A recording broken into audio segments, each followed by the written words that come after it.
Hello बच्चों, इस video में हम अध्याय 1 संख्या पद्धति के प्रश्नावली 1.2 के प्रश्नों को सरल करेंगे। तो वीडियो को पूरा जरूर देखिएगा। आइए देखते हैं पहले प्रश्न को। दिया गया है कि प्रत्येक अपरिमेय संख्या एक वास्तविक संख्या होती है। ठीक है, क्या लिखा गया है कि प्रत्येक अपरिमेय संख्या एक वास्तविक संख्या होती है। तो यहाँ हो जाएगा हाँ, ये क्या है, सत्य है। क्यों सत्य है? क्योंकि अपरिमेय संख्या, क्योंकि परिमेय संख्या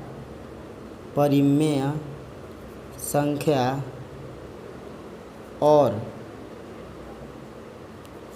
अपरिमेय संख्या का समूह ही वास्तविक संख्या कहलाता है। ठीक है, कैसे देखिए, क्योंकि सत्य इसलिए कि परिमेय संख्या और अपरिमेय संख्या दोनों को मिलाकर वास्तविक संख्या बनता है, तो इसलिए जो अपरिमेय संख्या है वह एक वास्तविक संख्या होगी। ठीक है, अगला देखते हैं क्वेश्चन जो दूसरा वाला है। इसमें दिया गया है कि संख्या रेखा का प्रत्येक बिंदु, लिखा है कि संख्या रेखा जो होती है, लाइन खींची गई होती है, संख्या रेखा यानी स्केल पे जो नंबर लिखे होते हैं वो सभी एक करनी में m के रूप का होता है, जहाँ m एक प्राकृत संख्या है। यानी m हमेशा प्राकृत संख्या होगा। m का मान आप क्या रख सकते हैं, 1 2 3 4। याद रखिए, प्राकृत संख्या, प्राकृत में ना जीरो आता है ना ऋणात्मक आता है, और करनी में m का होना चाहिए। तो संख्या रेखा के कुछ बिंदु जीरो भी होते हैं, ठीक है, और कुछ बिंदु ऋणात्मक भी होते हैं, और कुछ बिंदु उसके बीच में नहीं होगा। जैसे कि देखिए, करनी में 2 और करनी में 3 के जो बीच की संख्याएं होंगी वह इसके रूप की नहीं होगी, क्योंकि 2 और 3 के बीच की भी कोई संख्या होगी जो करनी में m के रूप की नहीं होगी, और उनके बीच की क्या प्राकृत संख्या नहीं होगी। जैसे कि करनी में 5/6, ये भी संख्या रेखा में मिलेगी, और यह m के रूप की, ये m जो है यह प्राकृत संख्या नहीं है, इसलिए यह क्या होगा, असत्य। ठीक है, समझे। देखिए, लिखा है कि ये तो सही है, करनी में m ग्रुप की होगी, ठीक है, होगी, सब संख्या हो सकती है, मगर लिखा है m एक प्राकृत संख्या है, ये संभव नहीं है। अगर लिखा होता m एक वास्तविक संख्या है तो हो सकता था, ठीक है, मगर यहाँ पे प्राकृत संख्या बोला है, सिर्फ 1 2 3 4 लाइन से, ठीक है, जीरो भी नहीं हो सकता, इसलिए यह नहीं होगा, असत्य है। आइए देखते हैं तीसरे वाले को। तो जो तीसरा प्रश्न है, इसमें दिया गया प्रत्येक वास्तविक संख्या एक अपरिमेय संख्या होती है। यहाँ पर देखिए, यहाँ क्या क्या है कि वास्तविक संख्या को अपरिमेय संख्या बना रहा है। ठीक है, यानी कि ये क्या हो गया, असत्य हो गया, असत्य। प्रत्येक वास्तविक संख्या अपरिमेय संख्या नहीं होती। जैसे कि 5/7 यह एक परिमेय संख्या है, मगर अपरिमेय संख्या इसे नहीं कह सकते हैं। तो वास्तविक संख्या तो है, मगर यह अपरिमेय संख्या नहीं है, इसलिए पर प्रत्येक वास्तविक संख्या एक अपरिमेय संख्या नहीं होती है। ठीक है, आइए देखते हैं अगले प्रश्न को। तो यहाँ देखिए, जो प्रश्न संख्या 2 है, इसमें दिया गया है कि क्या सभी धनात्मक पूर्णांकों के वर्गमूल अपरिमेय होते हैं? यदि नहीं तो एक ऐसी संख्या के वर्गमूल का उदाहरण दीजिए जो एक परिमेय संख्या है।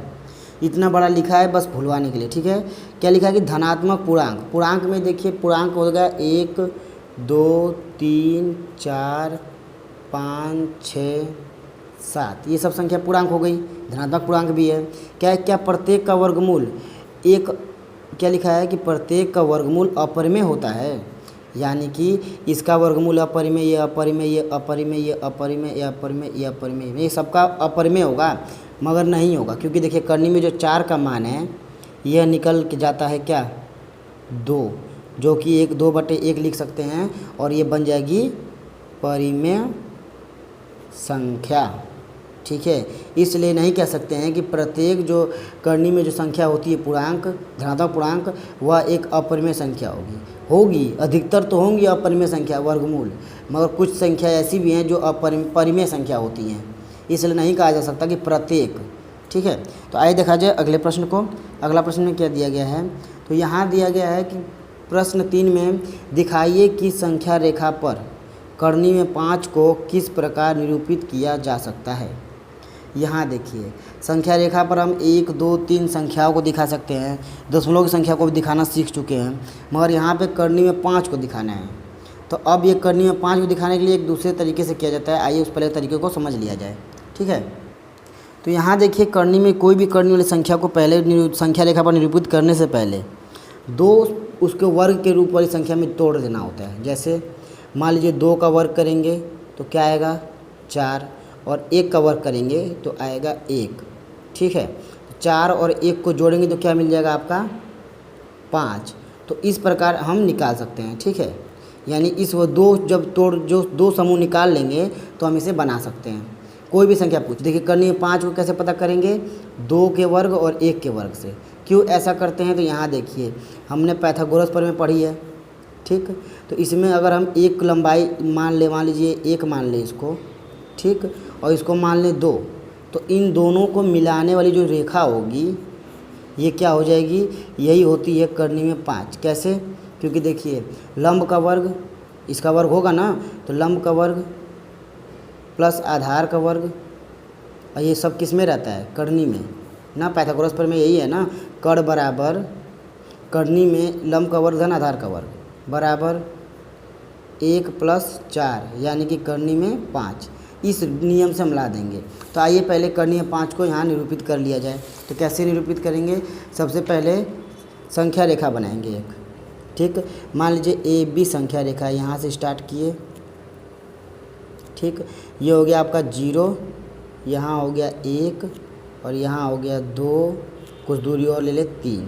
ठीक है, 0 से लेके A से लेके B तक ये मान लीजिए आपकी एक संख्या हो गई AB। 2 दूरी लिए हैं, क्यों 2 लिए हैं, क्योंकि 2 से ही बनेगा ना, 2 का वर्ग और 1 का वर्ग, और इसकी ऊंचाई मान लेते हैं, कुछ अपने से बनाना पड़ेगा। ठीक है, ये ऊंचाई हम लगभग इसके बराबर यानी 1 के बराबर लेते हैं, 1 सेंटीमीटर की ऊंचाई ले लेंगे। ठीक, अब क्या होगा, ये 1 हो गया, तो जो यहाँ से यहाँ तक की जो रेखा मिलेगी ना, ये वाली, यही रेखा जो है ये कितना है करनी में 5। क्यों करनी में 5 कह सकते हैं, क्योंकि ये विकर्ण है, ये आधार और ये लंब 1 कर दिए।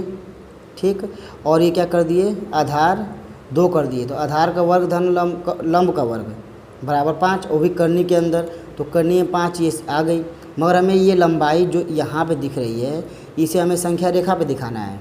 तो इसे मान लीजिए त्रिज्या मान कर और एक सर्किल वृत्त खींचेंगे इस तरह। देखिए मान लीजिए त्रिज्या मान लिए, तो इस तरह वृत्त घूमेगा। ठीक, वृत्त घूमता है ना इस तरह, तो यहाँ पे आके टकराया, तो ये जो बिंदु मान लीजिए C आ गया, तो ये C बिंदु ही क्या है करनी में 5, यानी कि यहाँ से लेके यहाँ तक की दूरी क्या है आपकी करनी में 5 है। इस तरह दिखा सकते हैं। अब तो आगे की एक्सरसाइज को आप अगले वीडियो में सरल करेंगे। अगर वीडियो पसंद हो तो लाइक करें। अब मिलते हैं अगले वीडियो में। जय हिंद।